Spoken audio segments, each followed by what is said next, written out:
بسم الله الرحمن الرحيم إن الحمد لله نحمده ونستعينه ونستغفره ونعوذ بالله من شرور أنفسنا ومن سيئات أعمالنا من يهده الله فلا مضل له ومن يضلله فلا هادي له ونشهد أن لا إله إلا الله وحده لا شريك له ونشهد أن محمدا عبده ورسوله فهو الذي بلغ الرسالة وأدى الأمانة ونصح الأمة وكشف الغمة وجاهد لله حق جهاده وتركنا على محجة بيضاء ليلها كنهارها لا يزيغ عنها إلا هالك. الصلاة والسلام على أشرف الأنبياء والمرسلين سيدنا محمد صلى الله عليه وسلم وعلى آله وأصحابه ومن تبعهم بإحسان إلى يوم الدين. أما بعد فيا عباد الله أوصيكم وإياي أولا بتقوى الله اتقوا الله حق تقاته ولا تموتن إلا وأنتم مسلمون. فقد قال الله تعالى في كتابه العزيز وفرقانه المجيد أعوذ بالله من الشيطان الرجيم بسم الله الرحمن الرحيم ومن أحسن دينا ممن أسلم وجهه لله وهو محسن واتبع ملة إبراهيم حنيفا واتخذ الله إبراهيم خليلا. صدق الله العظيم. وقال نبينا صلى الله عليه وسلم وإن أول الخلائق يكسى يوم القيامة إبراهيم عليه السلام. وصدق نبينا صلى الله عليه وسلم. இந்த பாரிய பிரபஞ்சத்தினை படைத்து அதில் பல கோடி ஜீவராசிகளையும் படைத்து அதில் உன்னத சிருஷ்டியாக மனிதர்களாக எங்களை எல்லாம் படைத்து பரிபாலிக்கும் வல்லோன் அல்லாஹ் ஒருவனுக்கே வான்புகள் அனைத்தும் அல்ஹம்துலில்லாஹ். மதுவிலும் மாதுவிலும் ஆச்சரியத்திலும் மூழ்கி கிடந்த ஜாகிலிய சமுதாயத்தை உலகம் போற்றும் உத்தம சமுதாயமாக மாற்றி அமைத்த உன்னத திருத்தூதர் ஸல்லல்லாஹு அலைஹி வஸல்லம் அவர்கள் மீதும் அவர்களை அடியொற்றி பின்பற்றி வாழ்ந்து வருகின்ற அனைத்து முஸ்லிம்கள் மீதும் அல்லாஹ்வுடைய சாந்தியும் சமாதானம் என்றென்றும் உண்டாவதாக. சையதுல் ஐயாம் என்று வர்ணிக்கப்படும் ஜும்ஆவுடைய தினத்திலே அல்லாஹ்வுடைய மாளிகையிலே இத்திகாஃபுடைய எண்ணத்தோடு வந்து அமர்ந்திருக்கின்ற தருமை சகோதரர்களே, அல்லாஹ்வின் நல்லடியார்களே, அல்லாஹ்வும் அவனது தூதரும் எவற்றையெல்லாம் எடுத்து நடக்குமாறு நமக்கு கட்டளை பிறப்பித்தார்களோ அந்த விடயங்களை எல்லாம் முடியுமானவரை எடுத்து நடக்குமாறும் எந்தெந்த விடயங்களை விட்டும் ஒதுங்கி தவிர்ந்து வாழுமாறு நமக்கு கட்டளை பிறப்பித்தார்களோ அந்த விடயங்களை விட்டும் முற்றுமுழுதாக ஒதுங்கி தவிர்ந்து வாழுமாறும் முதலில் அடியேன் எனக்கும் அப்பால் உங்களுக்கும் வசியத்தை செய்கிறேன், அன்பு கட்டளை பிறப்பிக்கின்றேன். அன்புக்குரிய இஸ்லாமிய சகோதரர்களே, நாம் எல்லோரும் புனிதமான துல்ஹஜ் மாதத்தினை அடைந்து அதனுடைய ஆரம்ப 10 நாட்களிலே மிக வேகமாக கடந்து கொண்டிருக்கின்றோம். அடுத்த வாரம் இன்ஷா அல்லாஹ் துல்ஹஜ்னுடைய பெருநாளுடைய தினத்தையும் கடந்த நிலையில் நாங்கள் இருப்போம். மிக வேகமாக நாங்கள் நாட்களை நகர்ந்து கொண்டிருக்கின்றோம். உண்மையில் இந்த துல்ஹஜ் மாதம் அதனோடு சம்பந்தப்பட்ட எல்லா விடயங்களும் மிக புனிதமானவையாக இருக்கின்றன. ஹஜ்ஜுடைய கடமை, உல்ஹியாவுடைய கடமை, அந்த பெருநாள் கொண்டாட்டங்கள், இவை அனைத்தும் இஸ்லாத்தின் பார்வையிலே உன்னதமானதாகவும் புனிதமானதாகவும் இருக்கின்றன. இந்த துல்ஹஜ் மாதமும் கூட ஒரு புனிதமான மாதமாக இருக்கின்றது. இந்த துல்ஹஜ்னுடைய புனிதங்களுக்கு பின்னால், இந்த துல்ஹஜ்னுடைய அமல்களுக்கு பின்னால், இந்த துல்ஹஜ்னுடைய பெருநாளைக்கு பின்னால் இருக்கின்ற ஒரு மிக முக்கியமான ஒரு தாத்பரியம், தத்துவம் தான் நபி இப்ராஹிம் அலைஹிஸ்ஸலாத்து வஸ்ஸலாம் அவர்களும் அவர்களுடைய குடும்பம் ஆற்றிய பணிகளும் அவர்களுடைய முன்மாதிரிகளும் நம்முடைய சமுதாயத்துக்குள்ளும் வர வேண்டும் என்பது நோக்கமாக இருக்கின்றது.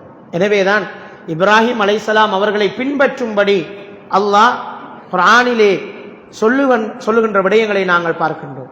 இப்ராஹிம் அலைஹிஸ்ஸலாம் அவர்களுடைய முன்மாதிரிகளை எங்களுக்கும் எடுத்துச் சொல்கின்ற பல வசனங்களை நாங்கள் குர்ஆனிலே பார்க்கின்றோம்.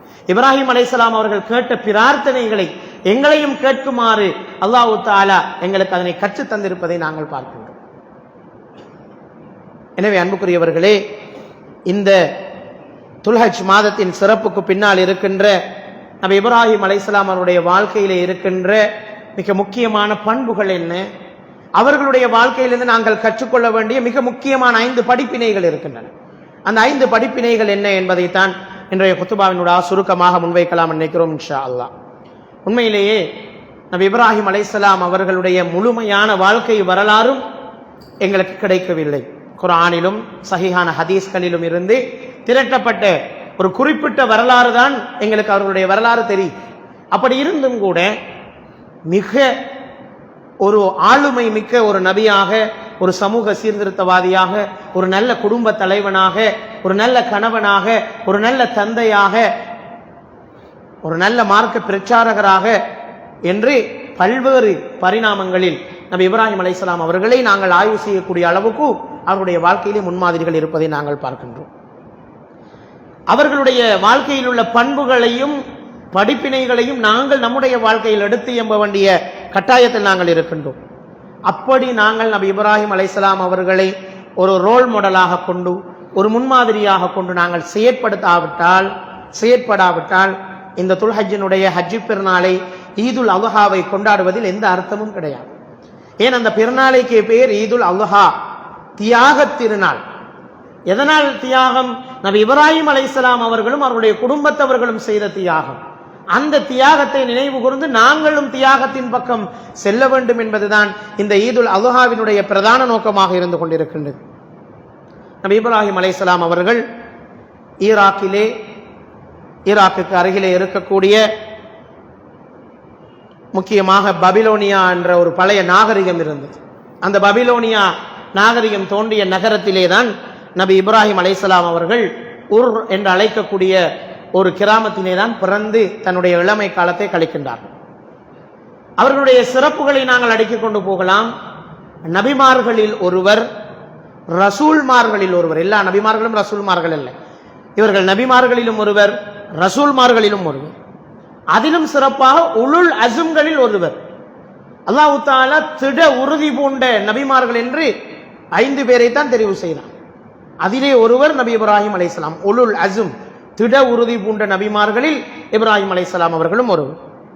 அது மாத்திரமல்ல, அல்லாஹ்வுடைய நண்பர் என்று பெயர் சூட்டப்பட்ட ஒருவர்.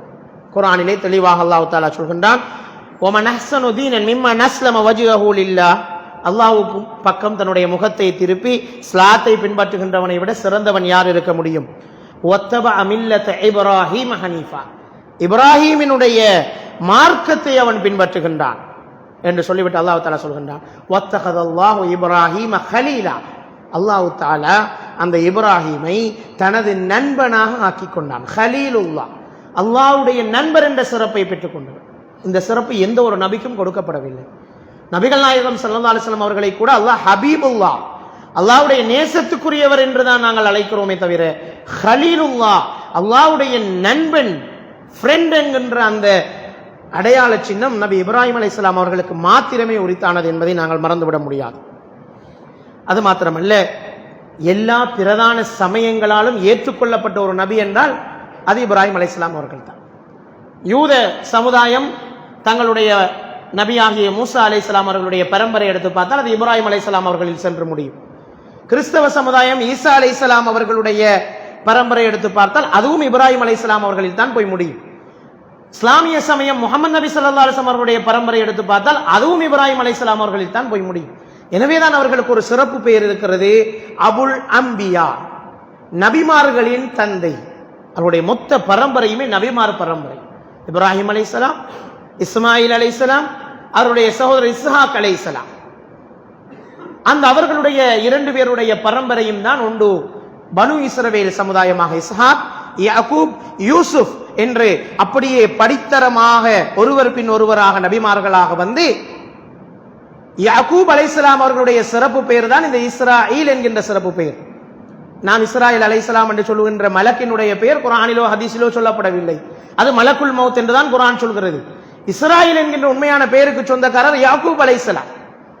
அவருடைய பரம்பரை தான் பனு இஸ்ரவேல் சமுதாயம். அதிலே தோன்றியவர்கள் தான் மூசா அலைஹிஸ்ஸலாம், ஈசா அலைஹிஸ்ஸலாம். யூத சமூகமும் கிறிஸ்தவ சமூகம், இந்த 2 சமூகமும் அந்த பரம்பரையிலிருந்து அப்படியே வந்தது. ரசூலுல்லாஹி ஸல்லல்லாஹு அலைஹி வஸல்லம் அவர்கள் அரபு பரம்பரை, இஸ்மாயில் அலைஹிஸ்ஸலாம் அவர்களுடைய அரபு பரம்பரையிலிருந்து அப்படியே தோன்றி வந்தவர். எனவே மொத்த உலகத்திலே இருக்கின்ற கோலோச்சுகின்ற முக்கியமான சமயங்களில் தலைவர்கள் தோன்றிய பரம்பரைக்கு சொந்தக்காரர் நபி இப்ராஹிம் அலைஹிஸ்ஸலாம். எனவேதான் அவரை அபுல் அம்பியா என்ற சிறப்பு பெயரால் அழைக்கப்படுகின்றார்கள். அரபு சமூகத்தினதும் பனு இஸ்ரவேல் சமூகத்தினராலும் மதிக்கப்படுகின்ற, போற்றப்படுகின்ற ஒருவராக இருக்கின்ற ஒரே ஒருவர் நபி இப்ராஹிம் அலைஹிஸ்ஸலாம் அவர்கள். ஏனென்றால் யூத சமுதாயம் ஈசா அலைஹிஸ்ஸலாத்தை ஏற்றுக்கொள்வதில்லை, முகமது நபி ஸல்லல்லாஹு அலைஹி வஸல்லம் அவர்களை ஏற்றுக்கொள்வதில்லை. அதே போன்று அந்த சமுதாயம் மூசா அலைஹிஸ்ஸலாத்தை ஏற்றுக்கொள்வதில்லை. எல்லா சமுதாயத்தாலும் ஏற்றுக்கொள்ளப்பட்ட ஒருவர் நபி இப்ராஹிம் அலைஹிஸ்ஸலாம். குர்ஆனிலே சுமார் 69 இடங்களிலே நேரடியாக இப்ராஹிம் அலைஹிஸ்ஸலாம் அவருடைய பெயர் குறிப்பிடப்பட்டிருக்கிறது. 69 இடங்களிலே நபி இப்ராஹிம் அலைஹிஸ்ஸலாம் அவருடைய பெயரை அல்லாஹ் தஆலா குறிப்பிட்டிருக்கின்றான். நபிமார்களில் பெரும்பான்மையானவர்கள் இவர்களுடைய வம்சாவளியில் தோன்றியவர்கள். வேதம் அருளப்பட்ட 4 முக்கியமான நபிமார்களுமே இப்ராஹிம் அலைஹிஸ்ஸலாம் அவருடைய வழித்தோன்றர்கள். மாத்திரமல்ல, இஸ்லாமிய உம்மத்தின் தந்தை என்று அழைக்கப்படுபவராகவும் நபி இப்ராஹிம் அலைஹிஸ்ஸலாம் அவர்கள் இருக்கின்றார். நபி இப்ராஹிம் அலைஹிஸ்ஸலாம் அவர்கள் செய்த சேவைகள், அவருடைய பணிகளை வைத்து அல்லாஹ் தஆலா அவரை ஒரு தனி மனிதன் என்று அழைக்காமல் அவரை ஒரு சமூகம் என்று அல்லாஹ் தஆலா அழைக்கிறார். எந்த ஒரு நபியையும் அல்லாஹ் குர்ஆனில் இப்படி அழைக்கவில்லை. தனி மனிதனை தனி மனிதன் என்று அல்லாஹ் தஆலா அழைக்கிறார். ஒரு தனி மனிதனை அவருடைய பணியின் காரணமாக ஒரு சமூகம் செய்ய வேண்டிய பணியை தனியாளாக நின்று செய்து முடித்த ஒருவர் நபி இப்ராஹிம் அலைஹிஸ்ஸலாம். இன்று சமூக சேவையில் ஈடுபடுகின்ற ஒவ்வொருவரும் தன்னுடைய வாழ்க்கையின் ரோல் மாடலாக கொள்ளப்பட வேண்டிய ஒருவர் நபி இப்ராஹிம் அலைஹிஸ்ஸலாம். ஒரு தனியாளாக நின்று ஒரு சமூகத்தின் பணியை முடித்தவர்.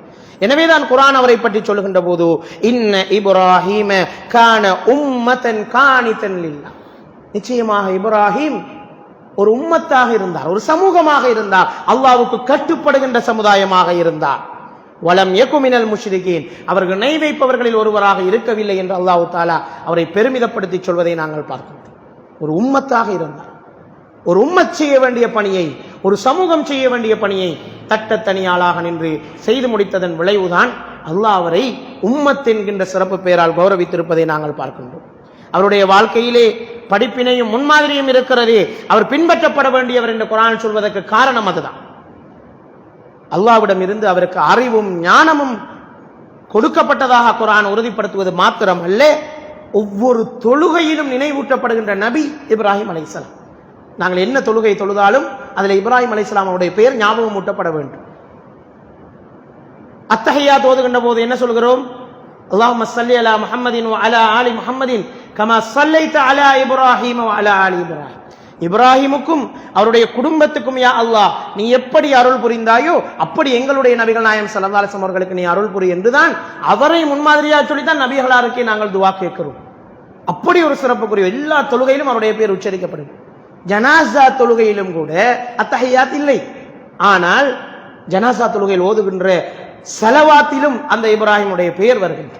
இப்படி அல்லாஹ் தஆலா அவருக்கு ஒரு சிறப்பை கொடுத்திருக்கிறார். உலகத்தில் யார் மனிதன் தொழுதாலும் இப்ராஹிம் அலைஹிஸ்ஸலாம் அவருடைய பெயரை உச்சரிக்காமல் தொழ முடியாது. அந்த அளவுக்கு ஒரு சிறப்பு அவர்களுக்கு இருப்பதை நாங்கள் பார்க்கின்றோம். அது மாத்திரமல்ல, தலைமைத்துவத்துக்கு தகுதியானவர் என்று அல்லாஹ்வினால் சாட்சி சொல்லப்பட்டவர் நபி இப்ராஹிம் அலைஹிஸ்ஸலாம். வைதிப்தலா இப்ராஹிம், அல்லாஹ் தஆலா இப்ராஹிமை தெரிவு சோதனைக்குட்படுத்தினான். அது மாத்திரமல்ல, அவருக்கு சொல்லப்பட்டது இன்னி ஜாஇலுக லின்னாஸ் இமாமா, உங்களை மனிதர்களுக்கு இமாமாக, தலைவராக, தலைமைத்துவத்துக்கு பொறுப்பானவராக உங்களை அல்லாஹ் தஆலா ஆக்கி இருக்கிறான் என்று அவருக்கு சொல்லப்பட்டதாக குர்ஆன் சொல்கிறது. அல்லாஹ்வினால் தலைமைத்துவத்துக்கு தேர்வு செய்யப்பட்ட ஒருவராக நபி இப்ராஹிம் அலைஹிஸ்ஸலாம் அவர்கள் இருந்தார். அவருடைய மற்றும் ஒரு பண்பை குர்ஆன் சொல்கிறது. ஒரு தலைவரிடம் இருக்க வேண்டிய ஒரு அற்புதமான ஒரு பண்பு வாக்குறுதியை நிறைவேற்றுவது, சொன்ன சொல் மாறாமல் இருப்பது. அந்த பண்பு அந்த தலைவரிடத்திலே இருந்ததாக குர்ஆன் சொல்கிறது. வ இப்ராஹீம் அல்லதி வஃபா, நபி இப்ராஹிம் அலைஹிஸ்ஸலாம் அவர்கள் கொடுத்த வாக்கை நிறைவேற்றக்கூடியவராக, வாக்குறுதி நிறைவேற்றக்கூடியவராக, வாக்கு மாறாதவராக, யாரையும் ஏமாற்றாதவராக இருந்தார் என்பதை குர்ஆன் உறுதிப்படுத்தி சொல்வதை நாங்கள் பார்க்கிறோம். எனவே ஒரு தலைமைத்துவத்துக்கு பொறுப்பானவர், ஒரு சமூகமாக நின்று பணிபுரிந்தவர், பின்பற்ற தகுதியானவர் என்றெல்லாம் குர்ஆன் அவரை பற்றி சொல்லிக் கொண்டு வந்து இப்பொழுது வாக்கு மீறாதவர் என்கின்ற பண்பையும் குர்ஆன் சொல்லிக் கொண்டு போவதை நாங்கள் பார்க்கின்றோம். மாத்திரமல்ல, சிறுவயது முதலே நபி இப்ராஹிம் அலைஹிஸ்ஸலாம் அவர்கள் பாவங்களை விட்டும் தவிர்ந்திருந்ததை நாங்கள் பார்க்கின்றோம். எந்த விதமான பாவங்களின் பக்கமும் அவர்கள் செல்லவில்லை. புகாரியிலே ஒரு சம்பவம் பதிவாயிருக்கிறது. நபி இப்ராஹிம் அலைஹிஸ்ஸலாம் அவர்களை பற்றி நபிகள் நாயகம் ஸல்லல்லாஹு அலைஹி வஸல்லம் அவர்கள் காபாவிலே, மக்காவுடைய காலப்பகுதியிலே காபாவிலே வலம் வந்து கொண்டிருக்கின்ற போது அங்கே பல்வேறு சிலைகளும் உருவங்களும் இருப்பதை பார்க்கிறார். அதிலே ஒரு சிலைக்கு அருகிலே வந்தபோது இது இப்ராஹிமும் இஸ்மாயிலும் என்று சொல்லப்பட்டது. இந்த சிலை இப்ராஹிமினுடையதும் இஸ்மாயிலினுடையதும் அலைஹிஸ்ஸலாம் அவர்களுடைய சிலைகள் தான் இவை என்று சொல்லப்பட்டது. அப்பொழுது உடனே நபிகள் நாயகம் ஸல்லல்லாஹு அலைஹி வஸல்லம் அவர்கள் சொன்னார்கள், இது நிச்சயமாக இப்ராஹிமாக இஸ்மாயிலாக இருக்க முடியாது. ஏனென்றால் இந்த சிலைகளுக்கு அருகிலே குறி சொல்லுகின்ற, சகுனம் பார்க்கின்ற நிலையிலே இந்த சிலைகள் வடிக்கப்பட்டிருக்கின்றன. நிச்சயமாக இப்ராஹிமோ இஸ்மாயிலோ அல்லாஹ்வுக்கு மாறு செய்கின்ற இணை வைப்பாளர்களாக அவர்கள் இருக்கவில்லை. அவர்கள் தூய்மையான தௌஹீதை பின்பற்றக்கூடியவர்களாக இருந்தார்கள் என்று நபி இப்ராஹிம் அலைஹிஸ்ஸலாம் அவர்களை ஒரு தௌஹீதிய நபியாக, அவர்களை ஓரிரை கொள்கைக்காக பாடுபட்ட ஒரு நபியாக நபி இப்ராஹிம் அலைஹிஸ்ஸலாம் அவர்களை ஸல்லல்லாஹு அலைஹி வஸல்லம் அவர்கள் அந்த இடத்திலே அடையாளப்படுத்தி காட்டினார்கள். இது நிச்சயமாக இப்ராஹிம் இஸ்மாயிலுடைய சிலையாக உருவமாக இருக்க முடியாது. அவர்கள் அப்படி இருக்கவில்லை. இது பிழையாக நீங்கள் சித்தரித்து வைத்திருக்கின்ற உருவம் என்று அந்த அவர்களுடைய பிழையை சுட்டி காட்டினார். இது புகாரிலே இந்த செய்தி பதிவாக இருப்பதை நாங்கள் பார்க்கிறோம். மார்க்கத்துக்காக உழைத்த நபி இப்ராஹிம் அலைஹிஸ்ஸலாம் அவர்கள் மிகவும் பாசமுள்ளவர்களாகவும் இருந்திருக்கின்றார்கள். தன்னுடைய தந்தை அல்லது வளர்ப்பு தந்தை என்று சொல்லப்படுகின்ற ஆசர், அவர் ஒரு சிலைகளை செய்கின்ற சிற்பியாகவும் அதனை விற்பனை செய்கின்ற வியாபாரியாகவும் இருந்த ஒருவர். எத்தனையோ தடவைகள் அவர்களுக்கு எடுத்துச் சொன்ன போதும் கூட அவர் அந்த வழிகாட்டிலே தொடர்ந்தும் இருந்த போது அவர்கள் மிகவும் கவலைப்பட்டார். ஆசருக்காக பாவ மன்னிப்பு தேடினார்கள். உடனே அல்லாஹ் தஆலா அவர்களை கண்டித்தான். இறை நிராகரிப்பாளர்களுக்காக நீங்கள் பாவ மன்னிப்பு தேடக்கூடாது என்று இப்ராஹிம் அலைஹிஸ்ஸலாம் அவர்களை அல்லாஹ் தஆலா கண்டிக்கின்றான். அப்படி இருந்தும் பாசம் அவர்களை தடுக்கிறது. அவர்களுக்காக கவலைப்படுகிறார்கள். ஹிதாயத்துக்காக துஆ செய்கின்றார். புகாரியிலே ஒரு செய்தி பதிவாகி இருக்கிறது. மறுமை நாளிலும் கூட உலகத்திலே அல்லாஹ் தடுத்து விட்டான். அப்படி இருந்தும் கூட தந்தையின் மீது கொண்ட பாசத்தின் காரணமாக நாளை மறுமையிலே அல்லாஹ் தஆலாவிடத்திலே நபி இப்ராஹிம் அலைஹிஸ்ஸலாம் அவர்கள் அல்லாஹ்வை சந்திக்கின்ற போது அல்லாஹ்வுக்கு முன்னிலையில் ஆசர் அவர்கள் நிற்பார்கள். அவருடைய முகங்கள் கரும் புழுதியால் படிந்து போயிருக்குமா. அப்பொழுது தன்னுடைய தந்தையை பார்த்து கவலைப்பட்டு இப்ராஹிம் அலைஹிஸ்ஸலாம் அவர்கள் கேட்பார்களாம், தந்தையே, நான் உங்களுக்கு எத்தனை முறை வழிகாட்டில் இருந்து விடுபடுமாறு உங்களுக்கு எச்சரித்திருப்பேன், எத்தனை முறை உங்களுக்கு நான் நல்வழியை பற்றி போதித்திருப்பேன், நீங்கள் கட்டுப்படவில்லையே என்று சொல்கின்ற போதோ ஆசர் சொல்வார், நிச்சயமாக நீ எனக்கு சொன்னாய், நான் அதனை கேட்கவில்லை, இன்றைய தினம் நான் உனக்கு கட்டுப்படக்கூடியவனாக இருப்பேன் என்று அவர் சொல்வார். இப்பொழுது இப்ராஹிம் அலைஹிஸ்ஸலாம் அவர்கள் அவருடைய இறுதி முடிவு தெரிந்தும் கூட அல்லாஹ்விடத்திலே மன்றாடுவார்கள், யா அல்லாஹ், என்னுடைய தந்தைக்கு ஏதாவது பரிந்துரைகள் செய்ய முடியாதா என்று கேட்கின்ற போது அல்லாஹ் தஆலா சொல்வான், உலக விவகாரங்கள் முடிந்து விட்டன, அவர் சம்பாதித்துக் கொண்டவைதான் அவருக்கு, அது நபியினுடைய தந்தையாக இருந்தாலும் சரி, கழுதை புலியினுடைய உருவத்திலே ஆசர் அவர்களை மாற்றி உங்களுடைய கால்களுக்கு கீழே பாருங்கள் இப்ராஹிமே என்று அல்லாஹ் தஆலா சொல்லுவானாம். அப்பொழுது அவர்கள் குனிந்து பார்க்கின்ற போது நரகவாதியாக அவர்களுடைய தந்தை ஆசர் கழுதை புலியினுடைய உருவத்திலே இரத்தம் தோய்ந்த நிலையிலே நரகத்துக்கு இழுத்துச் செல்லப்படுவார்கள் என்ற ஒரு சம்பவம் புகாரியிலே பதிவாயிருக்கிறது. எனவே இந்த சம்பவத்துக்கு இஸ்லாமிய அறிஞர்கள் ஒரு விளக்கம் சொல்கிறார்கள். இப்ராஹிம் அலைஹிஸ்ஸலாம் அவர்களுக்கு தெரிந்திருந்தது இறை நிராகரிப்பாளர்களுக்கு பரிந்துரை செய்ய முடியாது, இருந்தாலும் பாசத்தின் காரணமாக அவர்கள் அவ்வாறு செய்வார்கள் என்று அவர்களுடைய ஒரு நல்ல பண்புக்கு அடையாளமாக தனது சொல்லப்பட்டிருக்கிறது என்று விளக்கம் சொல்வார்கள். அந்த அளவுக்கு அவர்கள் தன்னுடைய தந்தைக்கு ஹிதாயத் கிடைக்க வேண்டும் என்பதில் கவனமாயிருந்தார். நாங்களும் இந்த விடயத்தில் கவனமாயிருக்க வேண்டும். நம்முடைய குடும்பத்தவர்கள் நாளை மறுமையிலே நரகத்துக்கு செல்கின்ற காட்சியை நாம் காணுகின்றது மிகவும் கொடூரமானதாக இருக்கும். எனவே இந்த உலகத்தில் நாம் வாழுகின்ற போதே நம்முடைய வழிகாட்டல்களை அவர்களுக்கு கொடுத்து விட வேண்டும் என்பதை நாங்கள் விளங்கிக் கொள்ள வேண்டும். சிறிய வயதிலிருந்தே பண்பாட்டின் சிகரமாக இருந்த இப்ராஹிம் அலைஹிஸ்ஸலாம் அவர்கள் தன்னுடைய வாழ்க்கையிலே 3 பொய்களை சொல்லியிருக்கிறார். இதுவும் புகாரியிலே வரக்கூடிய ஒரு செய்தி. தன்னுடைய வாழ்க்கையிலே 3 பொய்களை இப்ராஹிம் அலைஹிஸ்ஸலாம் அவர்கள் சொன்னார்கள். நபிகள் நாயகம் ஸல்லல்லாஹு அலைஹி வஸல்லம் அவர்கள் சொன்னார்கள், அந்த 3 பொய்களிலே 2 பொய்களை அவர்கள் அல்லாஹ்வுடைய மார்க்கத்தை நிலைநாட்டுவதற்காகத்தான் சொன்னார்.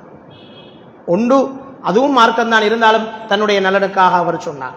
அது என்னென்ன விடயங்கள் என்பதையும் நபிகள் நாயகம் ஸல்லல்லாஹு அலைஹி வஸல்லம் அவர்கள் தெளிவாக சொன்னார்கள். இப்ராஹிம் அலைஹிஸ்ஸலாம் அவர்கள் முதலாவது பொய் பேசிய சம்பவம், அந்த அவர்களுடைய பிரதேசத்திலே ஒரு பெரிய திருவிழா ஏற்பாடாக இருந்த போது, பெரிய களியாட்ட நிகழ்வு ஒன்று ஏற்பாடாக இருந்த போது அவரையும் அழைக்கிறார்கள், நீங்களும் இதிலே வந்து கலந்து கொள்ள வேண்டும். அப்பொழுது முதலாவது பொய்யை சொன்னார், எனக்கு சுகம் இல்லை, நான் நோயுற்று இருக்கிறேன், நான் வரமாட்டேன் என்று சொன்னார். இது அந்த பாவத்திலிருந்து தன்னை காத்துக்கொள்ள வேண்டும் என்பதற்காக நிர்பந்தத்தில் சொன்ன ஒரு பொய். இரண்டாவது சந்தர்ப்பம், அவர்கள் அந்த சிலைகளை எல்லாம் உடைத்து விட்டு பெரிய சிலையின் மீது அந்த கோடரியை கொளுத்தி வைத்து விட்டு வந்து விடுவார்கள். இப்பொழுது அந்த ஊர் மக்கள் எல்லாம் வந்து இப்ராஹிம் அலைஹிஸ்ஸலாம் அவர்களை அழைத்து கேட்பார்கள், யார் இந்த சிலைகளை உடைத்தது? அப்பொழுது அவர்கள் ஒரு பொய்யை சொல்வார்கள், எனக்கு தெரியாது, இந்த உங்களுடைய சிலையிடமே நீங்கள் கேட்டுக்கொள்ளுங்கள் என்று அறிவுபூர்வமாக மக்களை சிந்திக்க வைப்பதற்காக, அவர்களை தௌஹீதின் பக்கம் திருப்புவதற்காக அவர்கள் ஒரு சிறிய பொய்யை சொன்னார். மூன்றாவது ஒரு சந்தர்ப்பம், நபி இப்ராஹிம் அலைஹிஸ்ஸலாம் அவர்கள் தன்னுடைய மனைவி சாராவை அழைத்து கொண்டு ஹிஜ்ரத் போகின்ற சந்தர்ப்பத்திலே எகிப்து நாட்டை ஆட்சி செய்து கொண்டிருந்த ஒரு கொடுங்கோல் ஆட்சியாளன் பெண்களை எல்லாம், அதுவும் அழகிய பெண்களை எல்லாம் கவர்ந்து தன் பக்கம் ஈர்த்து கொள்ளக்கூடிய ஒரு அரசன், ஒரு கொடுங்கோல், அவனிடம் மாட்டிக்கொள்கிறார்கள்.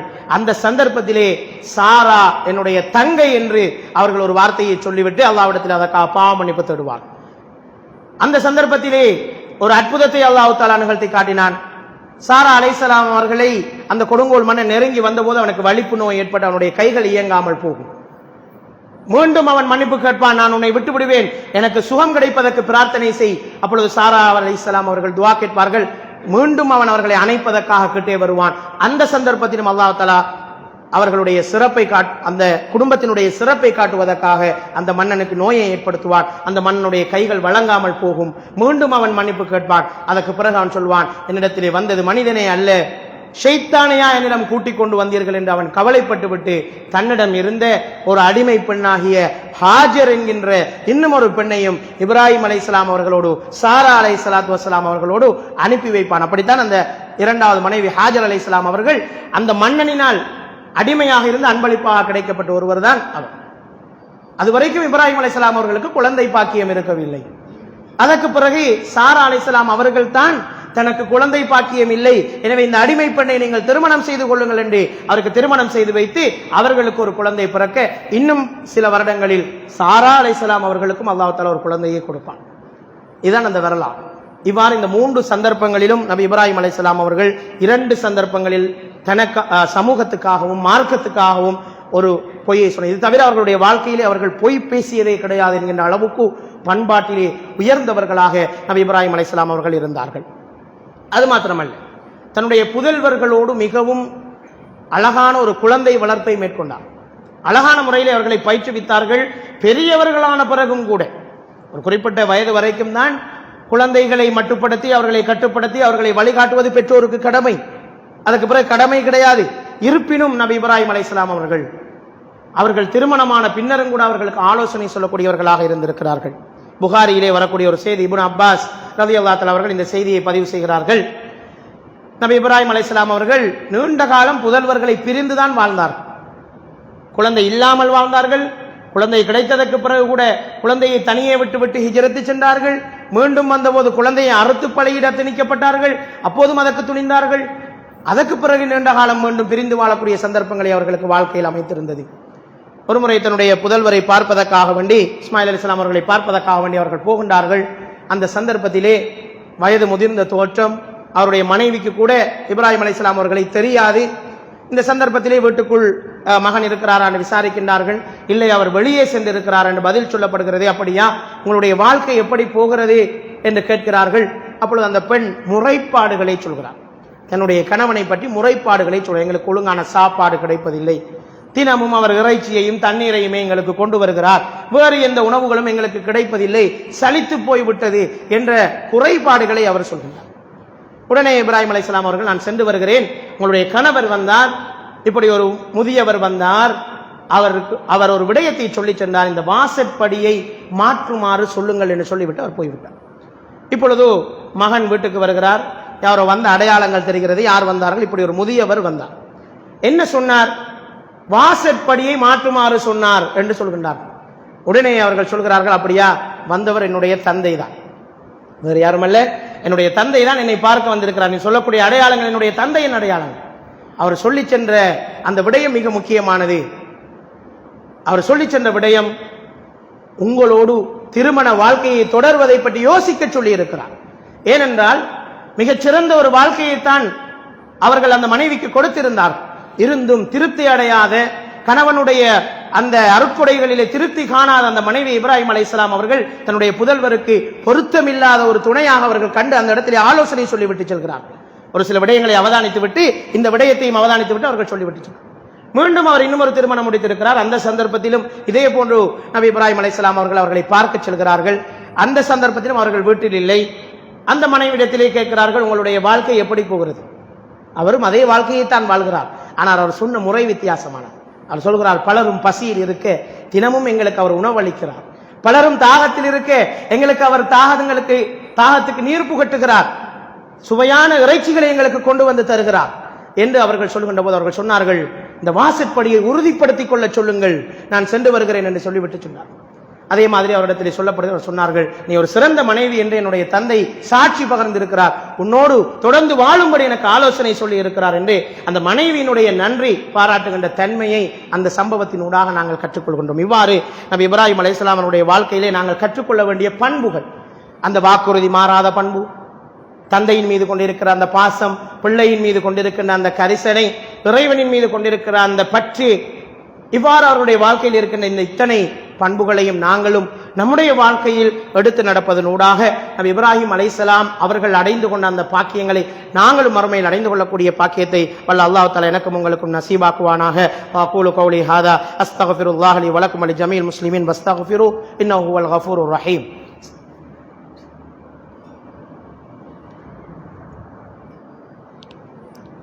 அல்ஹம்துலில்லாஹி ரப்பில் ஆலமீன் வல்-ஆகிபத்து லில்-முத்தகீன் வலா உத்வான இல்லா அலல்-ஸாலிமீன் வஅஷ்ஹது அன் லா இலாஹா இல்லல்லாஹ் வஹ்தஹு லா ஷரீக லஹு வஅஷ்ஹது அன்ன முஹம்மதன் அப்துஹு வ ரசூலுஹு அம்மா பஅத். ஃபயா இபாதல்லாஹ் உஸீக்கும் வ இய்யா அவ்வலம் பித்தக்வல்லாஹ் இத்தகுல்லாஹ ஹக்க துகாத்தி வலா தமூத்துன்ன இல்லா வ அன்தும் முஸ்லிமூன். அன்புக்குரியவர்களே, நபி இப்ராஹிம் அலைஹிஸ்ஸலாம் அவர்களுடைய வாழ்க்கையை பற்றிய சில விடயங்களையும் அவருடைய வாழ்க்கையில் இருந்த சில முக்கியமான பண்புகளையும் பற்றி நாங்கள் இப்பொழுது பார்த்தோம்.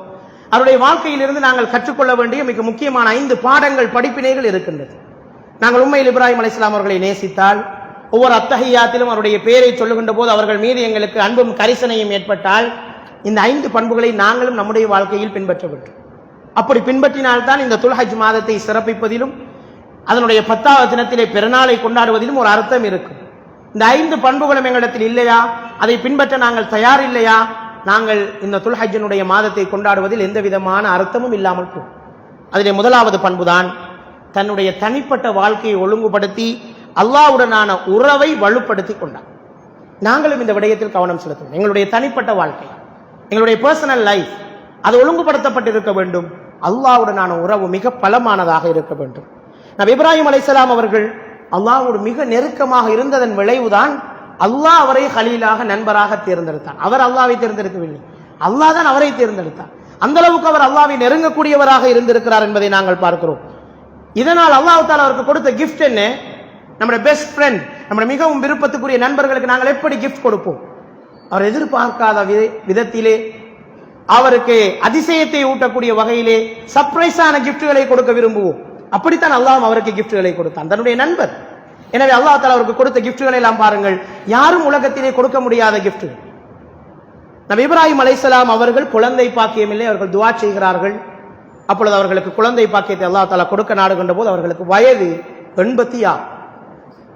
86 வயது, கிட்டத்தட்ட மனைவியும் வயது முதிர்ந்த ஒரு நிலையில் இருக்கின்ற நிலையிலே தான் அல்லாஹ் தஆலா அவர்களுக்கு முதலாவது குழந்தை பாக்கியத்தையும் 2வது குழந்தை பாக்கியத்தை அதற்கு பிறகு 10 வருடங்களுக்கு பிறகு கொடுக்கும். இது யாராலும் கொடுக்க முடியாத ஒரு கிஃப்ட். அல்லாஹ் தஆலா தன்னுடைய அடியார், தன்னுடைய நண்பன் என்பதற்காக இப்ராஹிம் அலைஹிஸ்ஸலாம் அவர்களுக்கு அந்த கிஃப்டை கொடுக்கின்றார். மாத்திரமல்ல, சாரா அலைஹிஸ்ஸலாம் அவர்களுக்கு இதுக்கு பிறகு குழந்தை கிடைக்காது என்ற ஒரு அவநம்பிக்கையில் அவர்கள் இருக்கிறார்கள். இப்பொழுது லூத் அலைஹிஸ்ஸலாம் அவர்களுடைய சமுதாயம், இப்ராஹிம் அலைஹிஸ்ஸலாம் அவர்களும் லூத் அலைஹிஸ்ஸலாம் அவர்களும் ஒரே காலத்தில் வாழ்ந்த நபிமார். நமக்கு தெரியும், லூத் அலைஹிஸ்ஸலாம் அவர்களுடைய சமுதாயம் இந்த முறைகேடான பாலியல் வேட்கை கொண்டவர்கள், ஒழுக்க சீர்கேட்டில் ஈடுபட்டவர்கள், ஓரினச் சேர்க்கையில் ஈடுபட்ட சமுதாயம். இன்றைய சமுதாயத்திலே மீண்டும் பரவி வருகின்ற ஒரு மிக மோசமான விடயம் இந்த ஓரினச் சேர்க்கை சார்ந்த விடயங்கள். அது லூத் அலைஹிஸ்ஸலாம் அவருடைய சமுதாயத்தில் இருந்த போது அவர்கள் நல்வழிப்படுத்த முடியாத நிலையிலே அல்லாஹ் அந்த சமூகத்தை அழிப்பதற்கு முடிவெடுத்தான். அதனை அழிப்பதற்காக மலக்குமார்கள் வந்து கொண்டிருக்கின்ற போது இப்ராஹிம் அலைஹிஸ்ஸலாம் அவருடைய வீடு வருகிறது. அந்த இப்ராஹிம் அலைஹிஸ்ஸலாம் அவருடைய வீட்டுக்கு செல்கிறார்கள் மலக்குமார்கள்.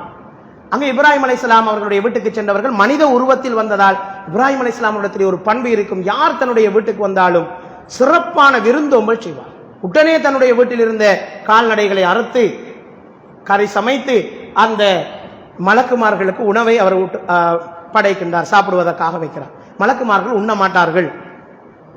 அவர்கள் வித்தியாசமான முறையிலே அந்த உணவை எடுப்பதை இப்ராஹிம் அலைஹிஸ்ஸலாம் அவர்கள் பார்த்து பயந்து போகின்றார்கள்.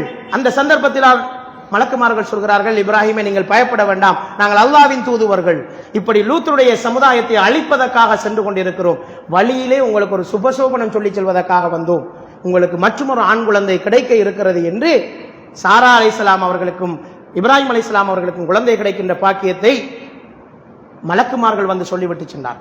அந்த சம்பவத்தை நாங்கள் பார்க்கிறோம். இதெல்லாம் அல்லாஹ் தஆலா அவர்களுக்கு கொடுத்த கிஃப்ட்.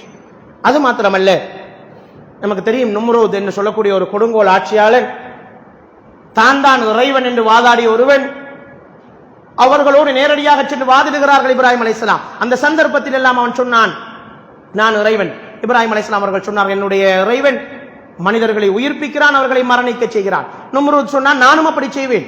கைதிகள் இருவரை அழைத்து ஒருவருக்கு மரண தண்டனை கொடுத்து விட்டு ஒருவரை விடுதலை செய்து விட்டு சொன்னான், இவனை உயிர்ப்பித்திருக்கிறேன், இவனை விடுதலை செய்திருக்கிறேன். இப்பொழுது இப்ராஹிம் அலைஹிஸ்ஸலாம் அவர்கள் சொன்னார்கள், என்னுடைய ரப்பு ஒவ்வொரு நாளும் காலையிலே சூரியனை கிழக்கிலே உதிக்க செய்கிறான், நீ நாளைக்கு மேற்கிலே உதிக்க செய், நான் உன்னை ரப் என்று ஏற்றுக்கொள்கிறேன் என்று சொல்கிறார்கள். அவனால் முடியவில்லை, வாயடைத்து போகிறான். இப்படி மிக பகுத்தறிவு ரீதியாக அந்த சமுதாயத்தில் இருந்த மூட நம்பிக்கைகளையும் கடவுள் நம்பிக்கைகளையும் கவனமாக தகர்த்தறிந்தவர்கள் இப்ராஹிம் அலைஹிஸ்ஸலாம் அவர்கள். அந்த சந்தர்ப்பத்திலே அவரை நெருப்பு குண்டத்தில் வீசுவதற்காக தூக்கி வீசிய போது அவர்கள் சொன்ன வார்த்தைகள் என்ன? ஹஸ்பி அல்லாஹ் வ நிஅமல் வக்கீல், அல்லாஹ் எனக்கு போதுமானவன், அவன் எனக்கு சிறந்த பாதுகாவலன். இதுதான் இப்ராஹிம் அலைஹிஸ்ஸலாம் அவர்களுடைய வார்த்தை. நாங்களும் நமக்கு எவ்வளவு பெரிய கஷ்டம் வந்தாலும் நம்முடைய வாழ்க்கையில் சொல்ல வேண்டிய வார்த்தை இதுதான், ஹஸ்பி அல்லாஹ் வ நிஅமல் வக்கீல். அல்லாஹ் எனக்கு போதுமானவன், அவன் எனக்கு நல்ல பாதுகாவன், அதை விட உதவி எனக்கு என்ன வேண்டும்? இதுதான் இப்ராஹிம் அலைஹிஸ்ஸலாம் அவர்கள் சொன்ன வார்த்தை. அல்லாஹ் தஆலா அவர் கொடுத்த கிஃப்ட் என்ன? நெருப்பினுடைய பௌதீக விதி சுட வேண்டும், சுட்டெரிக்க வேண்டும், கருக்க வேண்டும். அல்லாஹ் அந்த பௌதீக விதியை இல்லாமல் ஆக்கினான். நெருப்புக்கு சொன்னான், கூனி பர்தன் வசலாமா, நீ அவருக்கு குளிர்ச்சியாக இருக்க வேண்டும், பாதுகாப்பாக இருக்க வேண்டும்.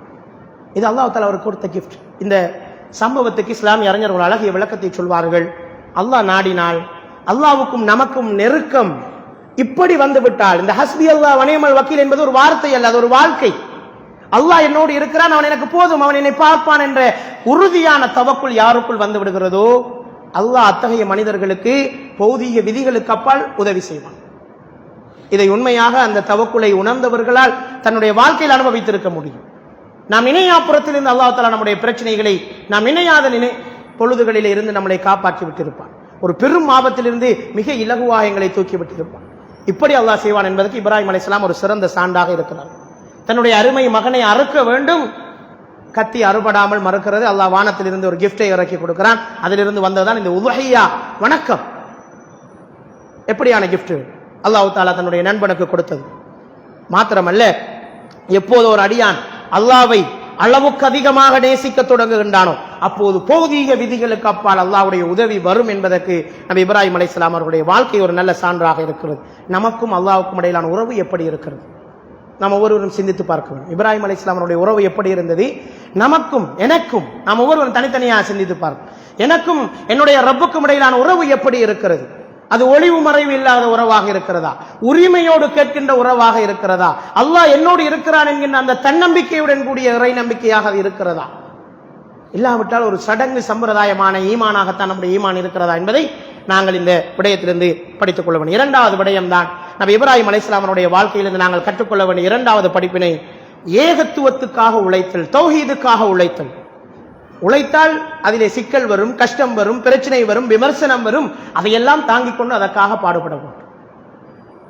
இதை நாங்கள் இப்ராஹிம் அலைஹிஸ்ஸலாம் அவருடைய வாழ்க்கையில் பார்க்கின்றோம். எங்கிருந்து தொடங்குகிறார்? தன்னுடைய வீட்டில் இருந்து அந்த போராட்டம். சின்ன வயதிலேயே அவருடைய போராட்டம் தொடங்குகிறது. ஆசர் அவருடைய வளர்ப்பு தந்தை ஆசர் அவர்கள் சிலைகளை செதுக்குகின்ற ஒரு சிற்பியாக இருக்கிறார். அப்போதே அவர் அந்த போராட்டத்தை தொடங்க, நீங்கள் கேட்காத பார்க்காத அதற்கு சக்தி பெறாதவற்றிடமா உங்களுடைய பிரார்த்தனைகளை கேட்கிறீர்கள் தந்தையே என்று கேட்கிறார்கள். ஆசருக்கு கோபம் வந்த ஒரு கட்டத்திலே சொல்வார், இதற்கு மேலும் நீ எனக்கு இந்த பிரச்சாரத்தை செய்வியாக இருந்தால் உன்னை கல்லறிந்து கொள்வேன், உன்னை நான் கல்லறிந்து கொள்வேன் என்று சொல்வார்.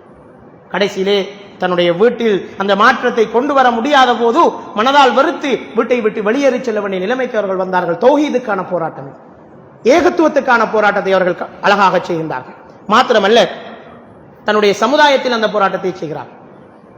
சிலை வணக்கம் நிரம்பி இருந்த அந்த சமுதாயத்தில் மௌட்டீகமும் மூட நம்பிக்கையும் சூழ்ந்திருந்த போது பகுத்தறிவு ரீதியாக அந்த தவ்வாவை அவர்கள் முன்னெடுத்தார்கள்.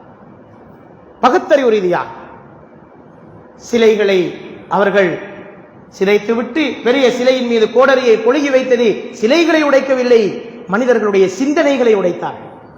குர்ஆன் அப்படித்தான் சொல்கிறது. அந்த விழாவுக்கு போயிட்டு வந்தவர்கள் கேட்டார்கள், யார் இந்த வேலையை செய்திருப்பார்? இப்ராஹிம் என்கின்ற ஒரு இளைஞன் செய்திருக்கிறான், அவனை அழைத்து வாருங்கள். கேட்கிறார்கள், நீ யார் செய்தாய்? அவர் அழகாக சொன்னார், உங்களுடைய பெரிய சிலையிடம் நீங்கள் இதனை கேட்கலாமே. அப்போது அவர்கள் சொன்னார், உனக்கு தெரியாதா, சிலைகள் பேசாது என்று தெரியாதா? அப்பொழுது இப்ராஹிம் அலைஹிஸ்ஸலாம் அவர்கள் தன்னுடைய பிரச்சாரத்தை சொன்னார்கள். பேச சக்தி இல்லாத, உண்ண சக்தி இல்லாத, எதையும் கேட்க சக்தி இல்லாத இந்த சடப்பொருட்கள் நீங்கள் படைத்தவை எப்படி உங்களுக்கு இறைவனாக இருக்க முடியும்? எனவே எம்மை படைத்தவனைத்தானே நாங்கள் இறைவனாக ஏற்றுக்கொள்ள வேண்டும் என்று அற்புதமாக தன்னுடைய தாவாவை முன்னெடுத்தார். இன்னும் ஒரு சமுதாயத்துக்கு போகிறார். அங்கே இயற்கை தெய்வங்கள் வணங்கப்பட்டுக் கொண்டிருக்கிற நட்சத்திரத்தை, சந்திரனை, சூரியனை, நெருப்பை வணங்கிக் கொண்டிருந்த ஒரு சமுதாயத்திலே பகுத்தறிவு ரீதியாக தன்னுடைய சிந்தனைகளை முன்வைத்தார். இரவு நேரத்திலே வந்து சொன்னார், இந்த நட்சத்திரங்கள் தான் என்னுடைய ரப்பு என்று சொன்னார். மக்கள் எல்லாம் அவரை பாராட்டி அவருக்கு பின்னால் போனார்கள். காலையிலே சொன்னார், நட்சத்திரங்களை காணவில்லை, மறைகின்ற ஒன்று என்னுடைய ரப்பாக இருக்க முடியாது, எனவே நட்சத்திரங்கள் என்னுடைய ரப்பு கிடையாது. அதே போன்று அடுத்த நாள் சந்திரனை சொன்னார், அடுத்த நாள் சூரியனை சொன்னார், நெருப்பை சொன்னார், கடைசியிலே சொன்னார், மறையாத, அழியாத, அணையாத, என்றென்றைக்கும் நித்திய ஜீவனாக இருக்கின்ற எம்மை படைத்த ரப்பு அல்லாஹ், அவன்தான் நம்முடைய இரட்சகன். அந்த சமுதாயத்துக்குள் தௌஹீதிய பிரச்சாரத்தை அழகாக கொண்டு சென்றார். மோட்டுத்தனமாக, தான் தோன்றித்தனமாக அவருடைய தவா பிரச்சாரங்கள் இருக்கவில்லை. சிந்தனா ரீதியாக, பகுத்தறிவு ரீதியாக, திட்டமிட்ட அடிப்படையில் இருந்ததை நாங்கள் பார்க்கின்றோம். எனவே நாங்கள் ஏகத்துவத்துக்காக என்ன செய்திருக்கிறோம்? உண்மை நம்முடைய தொகை சரியாக இருக்கிறதா? நம்முடைய வீட்டுக்குள் மூட நம்பிக்கைகள், ஷிர்க்குகள், அல்லாஹ் அல்லாதவர்களிடத்திலே துவா கேட்கின்ற அல்லது அல்லாஹ் அல்லாதவற்றின் மீது நம்பிக்கை வைக்கின்ற இந்த பண்புகளில் இருந்து நம்முடைய சமுதாயத்தை பாதுகாக்க நாம் என்ன செய்திருக்கிறோம்? நம்முடைய குடும்பத்தை பாதுகாக்க என்ன செய்திருக்கிறோம்? இன்றும் நம்முடைய சமுதாயத்தில் இப்படியான நம்பிக்கைகள் புரையோடி போயிருக்கின்றன. இன்னும் இரும்பின் மீதும் வஸ்துக்களின் மீதும் நம்பிக்கை வைத்து இவைதான் ஷைத்தானை விரட்டுவதற்கு சக்தி வாய்ந்தவை என்று நம்புகின்ற சமுதாயமான நம்முடைய சமுதாயம் இருக்கின்றன. அல்லாஹ்வுக்கு கொடுக்க வேண்டிய கடமைகளை மனிதர்களுக்கு கொடுக்கின்றவர்கள் இருக்கின்றார்கள். இதற்கு எதிராக நாங்கள் குறைந்து நம்முடைய வாய்மொழியாக வாவது அவர்களை நேர்வழியின் பக்கம் அழைத்து வருவதற்கு முயற்சித்திருக்கிறோமா என்பதை இப்ராஹிம் அலைஹிஸ்ஸலாமுடைய வாழ்க்கையில் நாங்கள் கற்றுக்கொள்ளக்கூடிய இரண்டாவது விடயம். மூன்றாவது விடயம்தான் சிறப்பான ஒரு குடும்ப தலைவர், சிறப்பான ஒரு குடும்ப உருவாக்கத்தை அவர் செய்தார். அல்லாஹ்வின் கட்டளை வருகின்ற போது 100% அதற்கு கட்டுப்படுகின்ற மனைவி, அல்லாஹ்வுடைய கட்டளை என்றால் அதற்கு கட்டுப்படுகின்ற பிள்ளைகள். இன்று பல பெற்றோர்கள் சொல்லுகின்ற விடயம் என்ன? பிள்ளைகள் இன்று எங்களுக்கு கட்டுப்பாடு இல்லை, நாம் சொல்வதை, பேரண்ட்ஸ் சொல்வதை பிள்ளை கேட்கிறதில்லை. நாம் இப்படி சொல்வதற்கு வெட்கப்பட வேண்டும். இப்ராஹிம் அலைஹிஸ்ஸலாம் அவர்கள் என்ன சொன்னார்கள்? மனைவி ஹாஜர் தட்டத்தனியாக பாலைவன பூமியிலே எந்த விதமான தண்ணீரோ உணவோ தாவரங்களோ மனித நடமாட்டமோ இல்லாத ஒரு பாலைவன பூமியிலே தட்டத்தனியாக ஒரு பெண்ணை, ஒரு கை குழந்தையும் கொடுத்து விட்டு போகின்றார். மனைவி கூப்பிடுகின்றார், இப்ராஹிம் இப்ராஹிம், திரும்பி பார்க்கவில்லை, நடந்து போகிறார். 3 தடவைகள் கூப்பிடுகின்றார், திரும்பவில்லை. சங்கடம். அல்லாஹ்வுடைய கட்டளைக்கு மாறு செய்ய முடியாது. மனைவி கூப்பிட்டால் திரும்பினால் போகாமல் நின்று விடுவேனோ என்ற பயம், பாசம் தடுத்து விடுமோ என்கின்ற சங்கடம், திரும்பாமல் போய் கொண்டிருக்கிறார்கள். ஹாஜர் அலைஹிஸ்ஸலாம் அவர்கள் கேட்கிறார்கள், இப்ராஹிம் இது அல்லாஹ்வுடைய கட்டளையா? இப்பொழுது இப்ராஹிம் அலைஹிஸ்ஸலாம் அவர்களுக்கு சந்தோஷம். திரும்பி சொன்னார்கள், ஆம், நீங்கள் சென்று வாருங்கள், அல்லாஹ் எங்களோடு இருப்பார். இது எப்படி வந்தது? இது திடீரென வந்திருக்கார். இதற்கு தன்னுடைய மனைவியை அவர் பயிற்றுவித்திருக்க வேண்டும். அத்தனை வருடங்கள் தன்னுடைய மனைவியை அந்த இஸ்லாமிய உணர்வோடு ஊட்டி வளர்த்திருக்க வேண்டும். திடீரென இந்த வார்த்தை வராது ஒரு மனைவி இடத்திலே இருந்து. அவர் அப்படி சொல்லுகின்ற அளவுக்கு அந்த குடும்ப உருவாக்கத்தை அவர் செய்தார். பாருங்கள், எப்படி ஒரு இக்கட்டான கட்டம். அங்கு மனைவி கட்டுப்படுகிறார். இப்பொழுது கனவு காண்கிறார்கள். நபிமார்களுடைய கனவு வஹி, அதிலே அறிவிக்கப்படுகிறது, மகனை அறுக்க வேண்டும். இஸ்மாயில் அலைஹிஸ்ஸலாம் இடத்திலே போய் கேட்கிறார்கள், மகனை கனவிலே கண்டேன், உங்களை அறுக்க வேண்டும். அவர் என்ன சொல்கின்றார்? டிஸ்கஸ் பண்ணுகிறார் மகனோடு. இது ஒரு நல்ல பண்பு. தந்தைமார்கள் பிள்ளைகளுடைய விடயத்தை கலந்துரையாடி, நான் தான் வாப்பா, நான் சொல்வதுதான் முடிவு என்கின்ற சர்வாதிகார போக்கை இப்ராஹிம் அலைஹிஸ்ஸலாம் அவர்கள் கைக்கொள்ளவில்லை. மகனை அழைக்கிறார்கள். அவர் சிறுவர் தான், இருந்தாலும் அழைக்கிறார்கள். நீங்கள் என்ன கருதுகிறீர்கள்? ஃபந்தூர் மாதா தரா, உங்களுடைய கருத்து என்ன? அங்கே டிஸ்கஷன், மஷூரா நடக்கிறது. இப்பொழுது இஸ்மாயில் அலைஹிஸ்ஸலாம் அவர்கள் என்ன சொன்னார்கள் தெரியுமா? இது அல்லாஹ்வுடைய கட்டளையாக இருந்தால் இஃப் அல் மா துஅமர், உங்களுக்கு எது ஏவப்பட்டதோ அதை செய்யுங்கள் தந்தையே, என்னை நீங்கள் பொறுமையாளராக காண்பீர்கள் என்று சொன்னார். எதற்கு? எந்த முடிவு? பிள்ளையை அறுக்க வேண்டும், உயிரை கொடுக்க வேண்டும். அந்த ஒரு கட்டத்திலும் தந்தைக்கு கட்டுப்படுகின்ற பிள்ளையைத்தான் இப்ராஹிம் அலைஹிஸ்ஸலாம் அவர்கள் உருவாக்கினார்கள். இன்று வீட்டுக்குள் பிள்ளையை அடக்குவதற்கு எங்களால் முடியவில்லை, பாவகாரியங்களை விட்டு பிள்ளைகளை அடக்க எங்களால் முடியவில்லை, மோசமான கலாச்சாரத்தின் பக்கம் செல்லுகின்ற பிள்ளையை அடக்க எங்களால் முடியவில்லை என்றால் இப்ராஹிம் அலைஹிஸ்ஸலாம் அவருடைய வாழ்க்கையில் நாங்கள் நிறைய கற்றுக்கொள்ள வேண்டியிருக்கிறது. ஒரு தந்தையாக அவர் அந்த பணியை சரியாக செய்திருக்கிறார். இஸ்லாமிய உணர்வை, ஆன்மீக உணர்வை ஊட்டி வளர்த்ததன் விளைவுதான் அந்த டிஸ்கஷன் நடக்கின்ற போது அந்த முடிவு வருகிறது. நம்முடைய குழந்தைகள் இப்படி ஒரு கேள்வியை கேட்டால் எப்படி சொல்வார்? நாங்கள் சிந்தித்து பார்க்க மாட்டோம். அன்புக்குரியவர்களே, இதனுடைய விளைவுதான் அல்லாஹ் தஆலா அந்த குடும்பத்துக்கு கொடுத்த சிறப்பு என்ன தெரியுமா? அவர்கள் செய்த சாதாரண விடயங்களை நாங்கள் இபாதத்தாக செய்கிறோம். தண்ணி தேடி ஓடினது சாதாரண விஷயம், நாங்க போய் சாயி செய்யறது இபாதத். அவர்கள் செய்த சாதாரண விஷயங்கள், இப்ராஹிம் அலைஹிஸ்ஸலாம் அவர்கள் கல்லெடுத்து எறிந்தது சாதாரண விடயம், அது இப்பொழுது இபாதத். ஹஜ்ஜுடைய அத்தனை வணக்கங்களும் இப்ராஹிம் அலைஹிஸ்ஸலாமுடைய குடும்பம் செய்த சாதாரண விஷயங்கள்.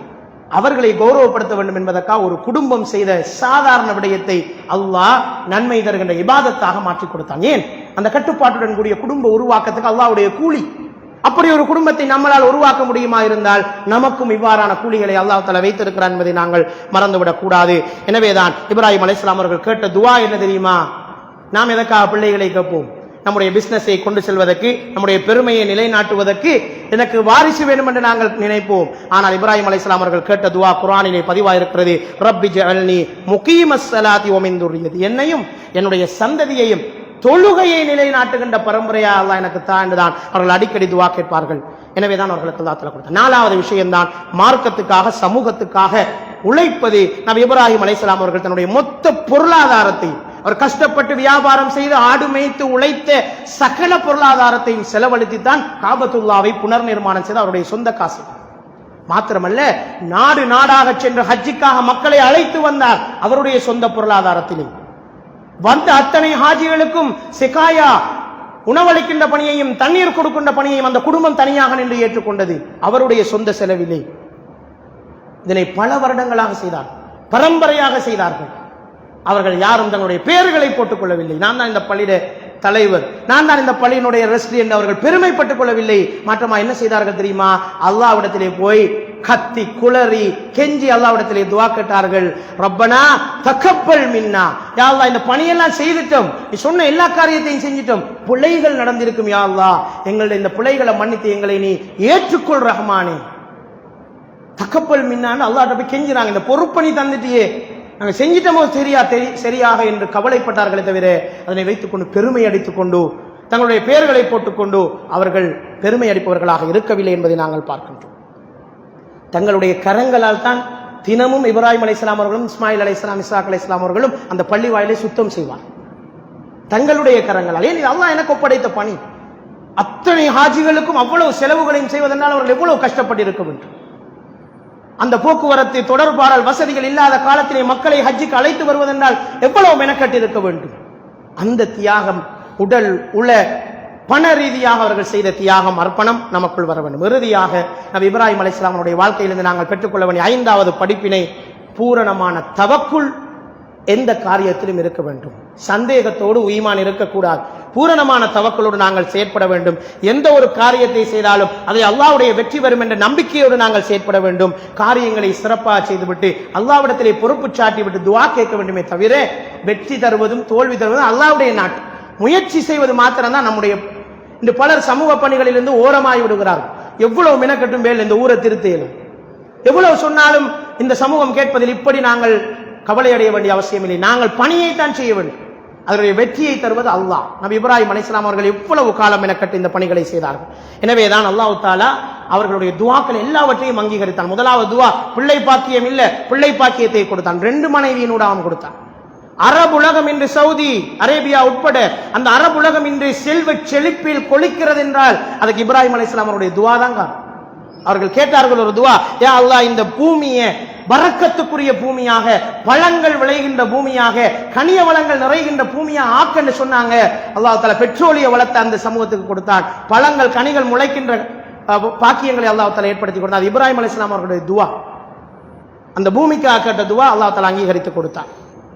அது மாத்திரமல்ல, என்னுடைய சமுதாயத்தில் நபிமார்களை நீ உருவாக்க என்று கேட்டார்கள். அதே மாதிரி அல்லாஹ் தஆலா அவருடைய சமுதாயத்தில் நபிமார்களை உருவாக்கி கொடுத்தான். எனவே அன்புக்குரியவர்களே, இந்த 5 படிப்பினைகளையுமாவது இப்ராஹிம் அலைஹிஸ்ஸலாம் அவருடைய வாழ்க்கையிலிருந்து நாங்களும் பெற்றுக்கொள்ள வேண்டும். இறுதியாக நபி இப்ராஹிம் அலைஹிஸ்ஸலாம் அவர்களுக்கு எங்களுக்கு சொன்ன ஒரு விஷயம் இருக்கிறது.